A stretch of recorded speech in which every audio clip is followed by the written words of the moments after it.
What's up mga ka-Farm Bean? Ito po si Kuya Bean and this is my gardening adventure. Today ipapakita ko po sa inyo ang aking pong gulayan sa bakuran. At ito po meron po tayo ditong garden beds o raised beds. Kung saan meron po akong taniman ng pipino, labanus at pechay. Ka-Farm Bean, ito po yung aking mga tanim na pechay. So, tinanim ko po yan nung tag-araw at mabilis po silang tumubo. Kahit medyo makapal po yung pagkakasabog, pero ayos po yan. At ito naman po yung paraan ng pagsiset up natin ng ating taniman ng mga gulay. Ang ginawa ko po, hinukay ko po siya. Tinanggal ko lang po yung mga bato, yung mga kahoy, at yung mga damo na sagabal sa paglaki ng ating mga gulay. Marami pong benepisyo ang pagtatanim ng halaman o ng mga gulay.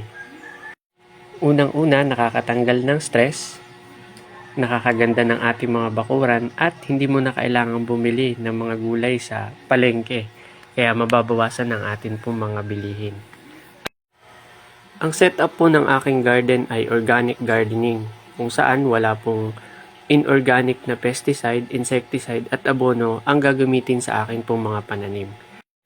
Pag organic po ang paraan ng ating pong pagtatanim ng halaman, makakasiguro po tayo na safe ang kakainin ng ating buong pamilya at makakatulong tayo sa kalikasan.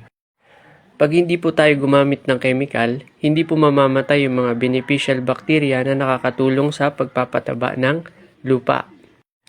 Ka-Farm Bean, sa pagtatanim ng halaman, siguruhin nyo lamang po na nasisikatan ng araw ang inyo pong mga pananim sapagkat ang halaman po ay nangangailangan ng 4 to 8 hours full sun upang lumago ang ating tanim na halaman. Ka-Farm Bean, dito po sa aming bakuran ay marami kaming iba't ibang klase ng tanim na gulay. At kung kayo po ay nagtatanim ng mga gulay na katulad ko, paki-comment po kung ano po ang mga tanim ninyong gulay. Samahan niyo po ako sa mga susunod pa nating mga video sa mas marami pa nating gardening adventures. At sama-sama po tayong mag-explore, mag-enjoy at matuto. Guys, ito naman po yung mga halaman na mabilis tumubo at mabuhay kahit na po tag-araw. Yung pipino at kalabasa. At sa mga susunod po nating videos, papakita ko po sa inyo yung mga iba pa nating tanim na gulay. Dito lamang po yan sa Farm Bean. Guys, marami pong salamat. Sana po'y nagustuhan nyo ang video na ito. Huwag po ninyong kalimutan mag-like, share, and subscribe.